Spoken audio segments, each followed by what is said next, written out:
এক গৃহবধূকে পণের দাবিতে প্রাণে মেরে ফেলার চেষ্টার অভিযোগ স্বামী সহ শ্বশুরবাড়ির লোকজনদের বিরুদ্ধে। গৃহবধূটি গাজল হাসপাতালে চিকিৎসার পর গাজল থানায় লিখিতভাবে অভিযোগ জানান স্বামী সহ শ্বশুরবাড়ির লোকেদের বিরুদ্ধে। জানা গেছে ওই গৃহবধূর নাম জামেলা খাতুন, বয়স আনুমানিক 19 বছর। স্বামীর নাম আব্দুর রহমান। গৃহবধূর বাবার বাড়ি গাজলের দেউতলা অঞ্চলে 21 মাইল এলাকায়। ওই গৃহবধূ জানান, আমার সাথে আব্দুর রহমানের ভালোবাসার সম্পর্ক হয়। এরপর সামাজিক মতে আমাদের 9 বছর আগে বিবাহ হয়। বিয়ের সময় আমার বাবার কাছ থেকে পণ বাবদ 2 লক্ষ টাকা তারা নেয়। বিয়ের পর কিছুদিন ভালো ছিলাম, তারপর আমার উপর শারীরিক ও মানসিকভাবে অত্যাচার চালায় আমার স্বামী সহ শ্বশুরবাড়ির লোকজন। তারা আমার বাবার কাছ থেকে অতিরিক্ত টাকা নিয়ে আসার জন্য চাপ সৃষ্টি করে। আমি তাদেরকে বলি বাবার বাড়ি থেকে টাকা পয়সা নিয়ে আসতে পারবো না। তখন তারা আমার উপর আরও বেশি করে শারীরিক ও মানসিকভাবে অত্যাচার করতো। সঠিকভাবে ভরণ পোষণ দিত না, বাবার বাড়িতে যেতে দিত না। 23শে এপ্রিল তারা পরিকল্পিতভাবে আমাকে প্রাণে মেরে ফেলে দেওয়ার জন্য আমার ওপর আক্রমণ করে, কিল ঘুষি দেয় এবং লোহার রড দিয়ে মারধর করে শরীরে বিভিন্ন জায়গায়, এবং সিমেন্টের খুঁটিতে আমার মাথা বারবার আঘাত করে। আমার শাশুড়ি ও শ্বশুর গলায় শ্বাসরোধ করে আমাকে প্রাণে মারার চেষ্টা করে। তখন আমি জ্ঞান হারিয়ে ফেলি। খবর পেয়ে স্থানীয় লোকজন ও বাবার বাড়ির লোকজন ছুটে আসেন। তারা সকলে মিলে আমাকে গাজল হাসপাতালে নিয়ে আসে। গাজল হাসপাতালে চিকিৎসার পর শুক্রবার সন্ধ্যায় গাজল থানায় লিখিত অভিযোগ জানায় আমার স্বামী সহ শ্বশুরবাড়ির লোকজনদের বিরুদ্ধে। বর্তমানে আমি বাবার বাড়িতে থাকছি। আমি তাদের দৃষ্টান্তমূলক শাস্তির দাবি জানাচ্ছি। বলছে পুড়িয়ে দিব, কাগজপাতি দেয়নি, দেয় না, নিয়ে নিয়েছে। এখন কি চাচ্ছ তুমি? আমার কাগজগুলো দেও, ওদের উপর অত্যাচার হোক, আমার যেভাবে অবস্থা করেছে ওদের জন্য সেই শাস্তি হোক, ফাঁসি হোক। ডকুমেন্টসগুলো কি আছে আজকে কি কি রেখেছে? সব স্কুলে যত আমার এ টু জেড ডকুমেন্টস আছে সব নিয়ে নিয়েছে ওরা, দিচ্ছে না, চাইছি তো। কিভাবে হয়েছিল? ভালোবাসা করে বিয়ে করেছি, ওদের বাড়িতেই বিয়েটা হয়েছে। বিয়ের সময় সেই সুযোগ বুঝে আমার বাবার কাছ থেকে 2 লাখ টাকা নিয়েছে, আবার টাকা চাইছে। তারপর আমার বাবা গরিব বলে টাকা না দিতে না পারায় আমাকে মারধর শুরু করছে। আমার শ্বশুর শাশুড়ি গলা টিপে ধরছে। আমার স্বামী আমাকে অত্যাচার করছে, সবসময় টর্চার করছে,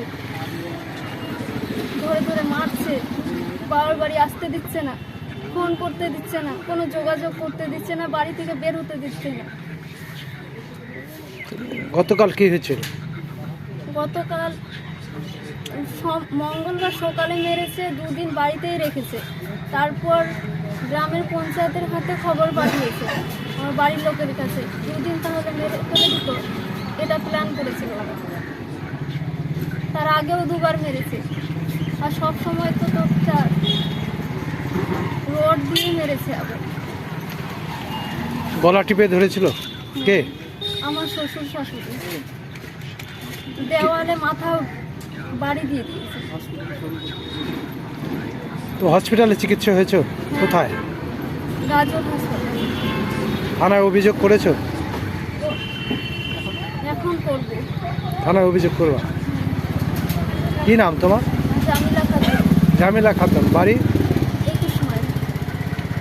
কতদিন হলো বিয়ে হওয়া? 9 মাস। 9 মাস। আপনি কি জায়গা কিনতে চান? তাহলে আর চিন্তা নেই। 34 নম্বর জাতীয় সড়কের ধারে রায়গঞ্জের নট্টপাড়ায় ঠিক বিপরীতে নিউ উকিলপাড়ায় আজই সুলভ মূল্যে জায়গা কিনুন, গড়ে তুলুন নিজের স্বপ্নের ঘর। তাই আর অপেক্ষা না করে আজই চলে আসুন আমাদের এখানে, দেখে যান জায়গা। মন পছন্দের স্বপ্নের প্রাসাদ গড়ে তুলুন আপনার কেনা এই জায়গায়। তাই আজই যোগাযোগ করুন আমাদের সাথে। আমাদের ফোন নম্বর 8617827851, 6295828881, 8617033767। তাই আর দেরি নয়, আজই আসুন নিজের পছন্দের জায়গা কিনতে।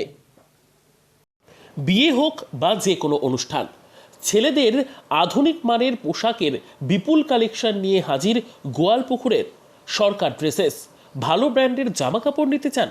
তাহলে আর দেরি কিসের? এক্ষুনি চলে আসুন সরকার ড্রেসেসে। গোয়ালপুকুরের শাহাপুর বাজারে খুলে গেল সরকার ড্রেসেস।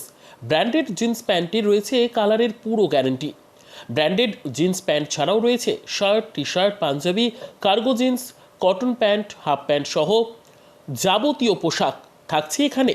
সকল প্রকার কেনাকাটায় থাকছে আকর্ষণীয় উপহার।